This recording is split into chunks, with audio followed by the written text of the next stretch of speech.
Hello and welcome to Zero Cool Gaming and today's movie review. Today we're going to be reviewing a movie called Watership Down. Now Watership Down is a cartoon, but it is not a cartoon for children. The concepts and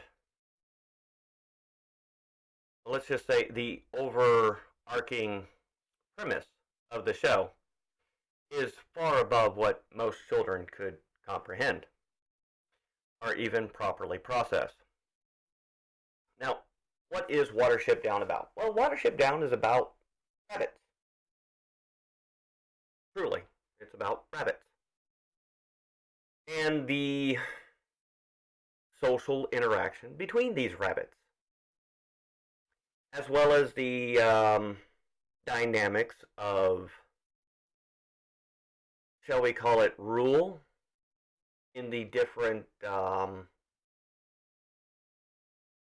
clans? No, that's not the word they use.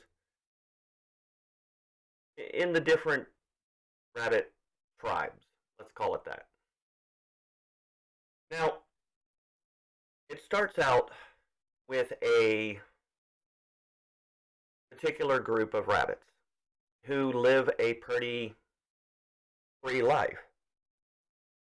They do have protections, and those who wish to protect choose to do so.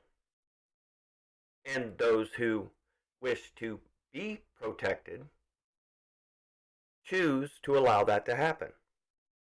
They choose to follow the direction of those who are protecting them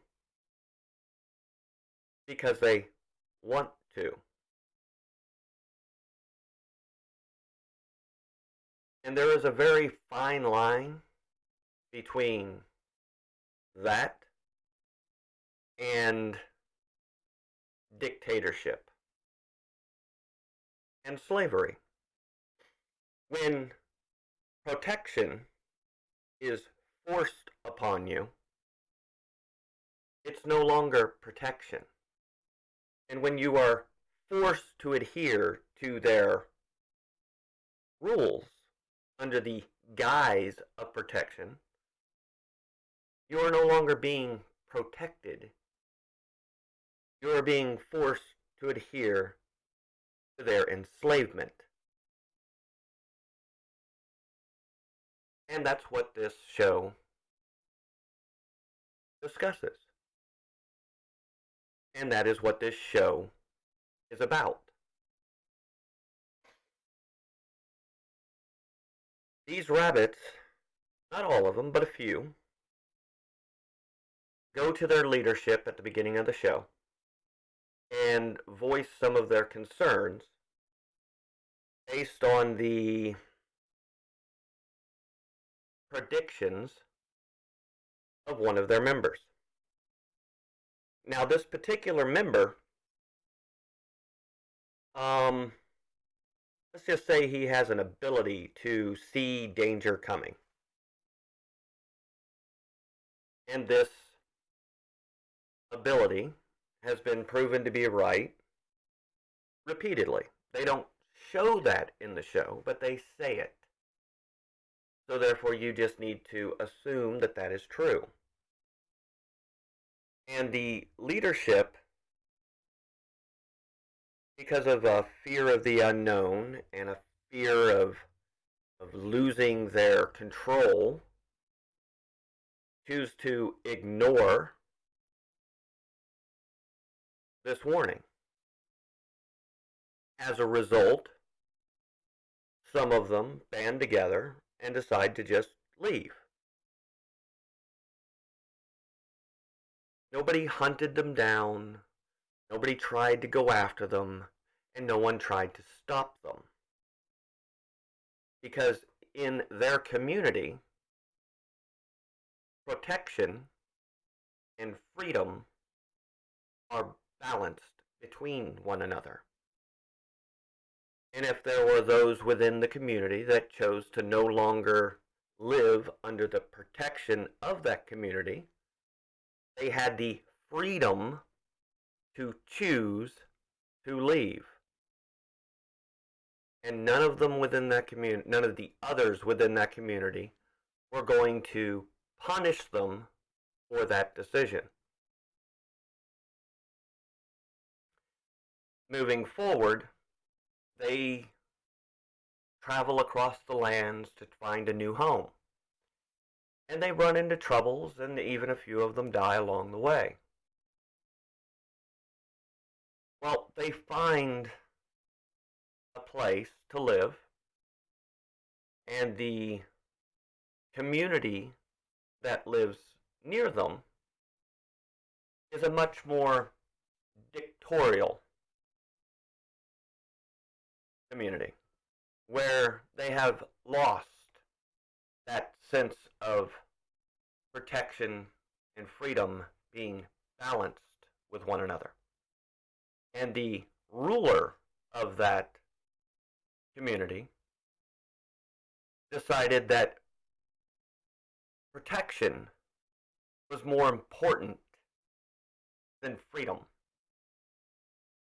And as a result, those who are forced to live under that protection are not only enslaved by it, but if they would dare to try to leave the community, they would be hunted down and murdered or maimed for it, to be made an example of for the others.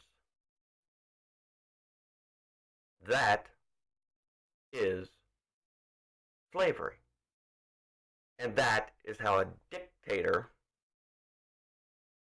would and do force compliance, by making examples of those who would choose to live differently. And now I'm going to give you an example, real world example of that, which has happened quite recently here in this country. 2 weeks to flatten the curve. We just need 2 weeks to flatten the curve. That's all we need, just 2 weeks. 2 weeks to flatten the curve.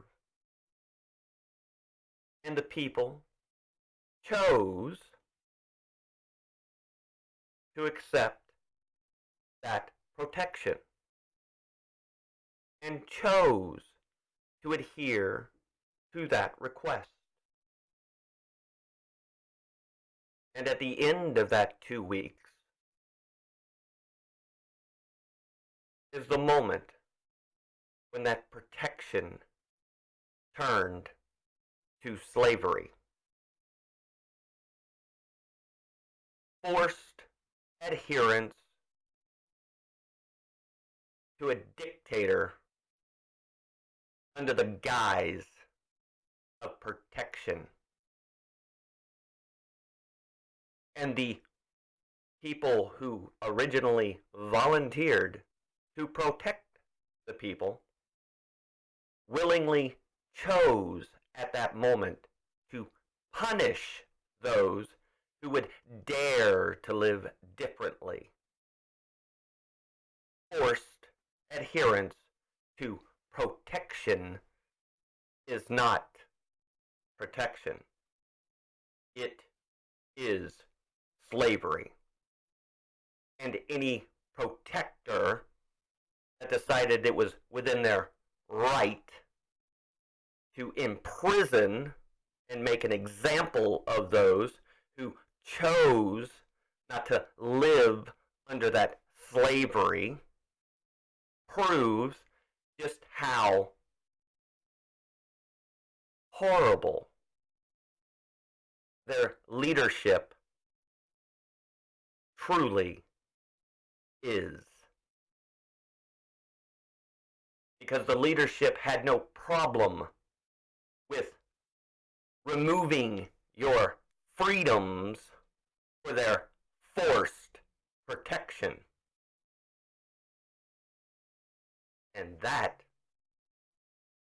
to me, is not acceptable at all. And it never will be. You cannot force your community to adhere to your protection if they choose not to. It is a fine line between the two, and it should always be balanced properly. If you can't do that, you are an ineffectual leader. You are a horrible leader, and you should not be in charge of anyone, and certainly not the protection of others, because you don't understand what that means. Those who chose to make examples of those who did not adhere to their protection are nothing more than slave drivers who would willingly do anything they had to maintain their power, period. And that is exactly what they did. And that is exactly what this show is about. Well, that's my rant for the day, and I hope you enjoy the rest of yours.